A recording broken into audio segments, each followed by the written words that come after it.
Heart failure is when the heart can't supply enough blood to meet the body's demands. A variety of heart diseases like ischemia and valvular disease can impair the heart's ability to pump out blood, and over time can lead to heart failure. This can happen in two ways. Either the heart's ventricles can't pump blood hard enough during systole, called systolic heart failure, or not enough blood fills into the ventricles during diastole, called diastolic heart failure. In both cases, blood backs up, causing congestion or fluid buildup, which is why it's also often called congestive heart failure. Alright, so the heart needs to squeeze out a certain volume of blood each minute, called cardiac output, which is the heart rate, or the number of beats in a minute, multiplied by the stroke volume, or the volume of blood squeezed out with each heartbeat. Then the ejection fraction is the portion of blood that's pumped out of the left ventricle. In other words, the stroke volume divided by the total left ventricular volume. The ejection fraction is normally around 50 to 70%. Between 40 to 50% is borderline, and anything below 40% is systolic heart failure or heart failure with reduced ejection fraction. There's also diastolic heart failure, or heart failure with preserved ejection fraction. That's where the heart has very thick ventricular walls, so that the chamber doesn't get an adequate load of blood. So the heart's squeezing hard enough, but not filling up enough. In this case, the stroke volume is low, but the ejection fraction's normal. Alright, so heart failure can affect the right ventricle, the left ventricle, or both ventricles. So biventricular heart failure, which defines where the failure is happening. And then there's systolic or diastolic failure, which defines why the failure is happening. With left ventricular or left-sided heart failure, blood gets backed up into the lungs, and that causes pulmonary hypertension and pulmonary edema. Because of differences in diffusion rates, all the extra fluid makes oxygenation harder, but ventilation of carbon dioxide still works pretty well. Patients often have dyspnea, as well as orthopnea, or difficulty breathing when lying down flat. That's because lying flat allows more venous blood to flow back to the heart and into the pulmonary circulation, which worsens the congestion. All this extra fluid in the lungs causes crackles, or rales, on auscultation. A sign of severe left ventricular systolic failure is pulsus alternans, which is when there's alternating strong and weak peripheral pulses.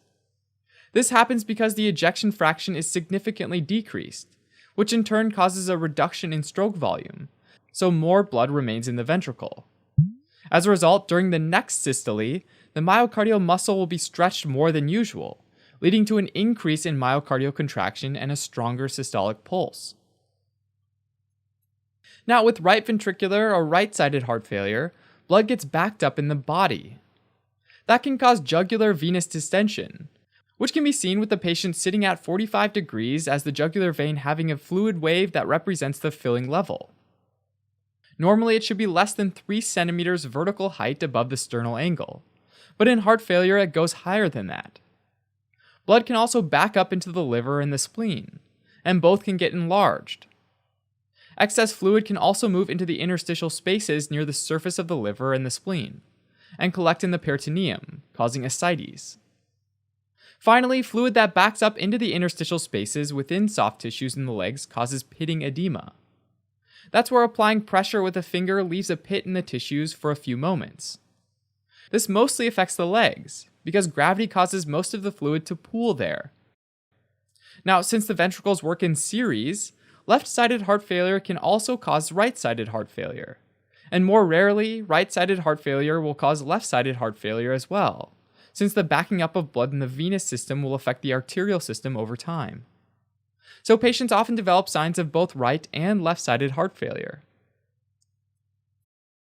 Now, if the ventricles are stiffened or dilated, eventually the atria will also undergo remodeling to adapt to the higher filling pressures. For this reason, in heart failure, there's often a third heart sound, or S3, heard on auscultation, which happens after S1 and S2.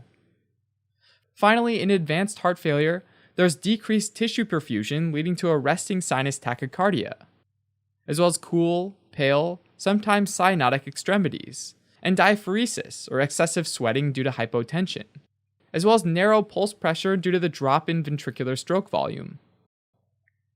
On a chest x-ray, there might be changes like pulmonary edema or cardiomegaly, but there are no specific signs that point directly to heart failure.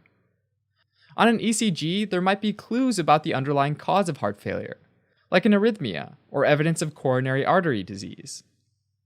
In a patient with any type of congestive heart failure, the key lab value is the brain natriuretic peptide, or BNP.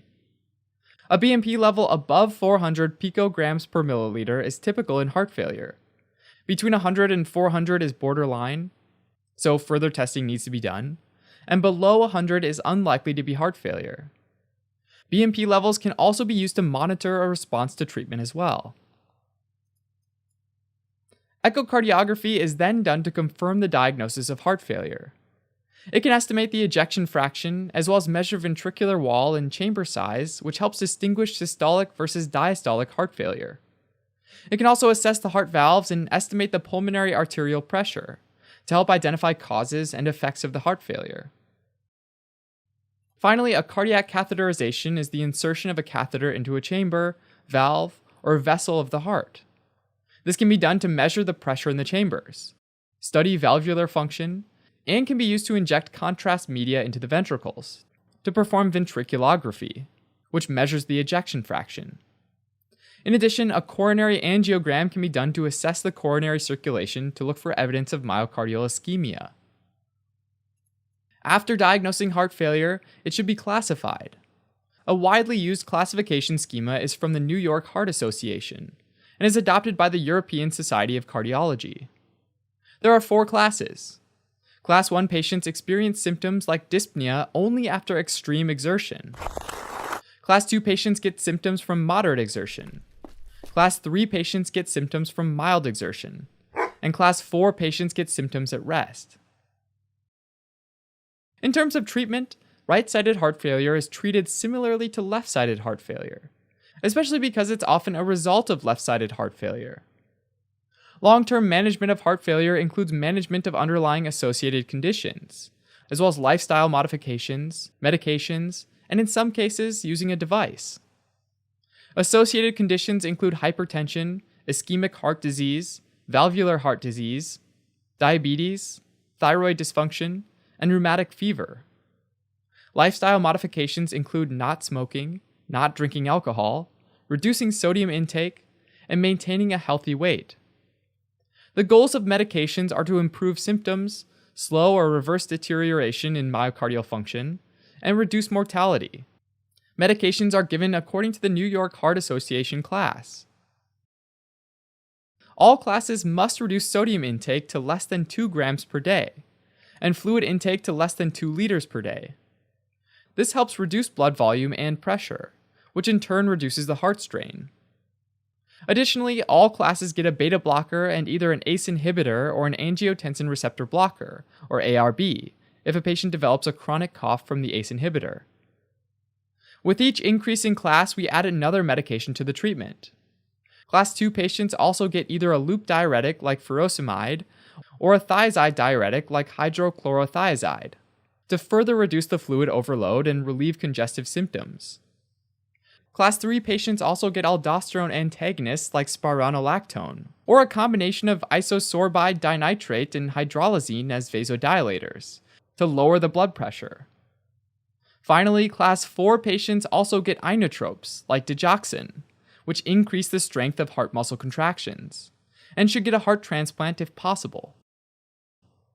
All of these drugs need to be titrated, which means that treatment starts with a very low dose, and then increases progressively up to the highest tolerable level. If the patient has ischemic heart failure, aspirin and statins should be added to the therapy, regardless of the New York Heart Association class. In patients with a left ventricular ejection fraction below 35%, or in those with recurrent ventricular tachycardia or malignant arrhythmias, an automatic implantable cardioverter defibrillator, or AICD, should be used to reduce the risk of severe life-threatening arrhythmias and sudden cardiac death. In these patients, if the ECG reveals a QRS complex that's longer than 120 milliseconds, the patient should have a cardiac resynchronization therapy, or CRT pacemaker. CRT pacemakers can stimulate the ventricles to contract at the same time and improve the cardiac output. But if the QRS complex is shorter than 120 milliseconds, then the CRT pacemaker is optional, and medications like digoxin can be used to improve contractility. Alternatively, a combination of arterial and venous vasodilator medications, like nitroprusside and nitroglycerin, respectively, can be used to help reduce the systemic and pulmonary pressure, in turn reducing the heart's strain. If all other measures have failed, a final option is heart transplantation, or implantation of a left ventricular assist device, or LVAD, which takes blood from the left ventricle and pumps it through the aorta.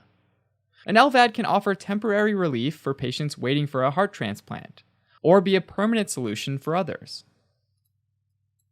Then there's also acute decompensated heart failure, which is when congestive heart failure rapidly worsens, resulting in the need for urgent therapy. If oxygen saturation falls below 90%, the patient might get supplemental oxygen, and below 80% they might get assisted ventilation. These patients might have such a reduced cardiac output that they can't adequately perfuse the kidneys, causing the kidneys to retain water, which worsens the volume overload and pulmonary congestion. So the goal is to rapidly reduce volume overload and reduce the pulmonary congestion. To do this, initial therapy includes intravenous loop diuretics. Also, intravenous vasodilator therapy can be helpful in patients with increased systemic vascular resistance due to severe hypertension, acute mitral regurgitation, or acute aortic regurgitation. These patients should be continually monitored in terms of their vital signs, volume status and daily weight, electrolytes, and symptoms of pulmonary congestion. In patients with reduced ejection fraction that show severe hypotension and end organ dysfunction, intravenous inotropic agents like dobutamine can be used. However, inotropes are not indicated for treatment of acute decompensated heart failure in patients with preserved ejection fraction. Finally, for patients with ejection fraction lower than 25% and severe hemodynamic compromise, mechanical cardiac support with either a ventricular assist device or an artificial heart can be used. The ventricular assist device helps the failing heart pump more efficiently, while the artificial heart replaces it. Alright, as a quick recap, right-sided heart failure typically causes jugular venous distension, as well as hepatosplenomegaly, ascites, and pitting edema on the legs. Left-sided heart failure typically causes dyspnea or orthopnea. A BNP serum level is usually over 400, and echocardiography can estimate the ejection fraction and assess the heart valves. The New York Heart Association groups heart failure into 4 classes, depending on severity of symptoms. Treatment of heart failure includes management of associated conditions and lifestyle modifications like not smoking, not drinking alcohol, reducing sodium intake, and maintaining a healthy weight. Additionally, drug therapy is given according to the New York Heart Association class. Class 1 gets beta blockers and ACE inhibitors, or ARBs. Class 2 also gets diuretics. Class 3 also gets spironolactone, or a combination of isosorbide dinitrate and hydralazine. And Class 4 also gets inotropes. Patients with a left ventricular ejection fraction below 35%, or those with recurrent ventricular tachycardia or malignant arrhythmias can get device therapy. If all other measures fail, a final option is heart transplantation.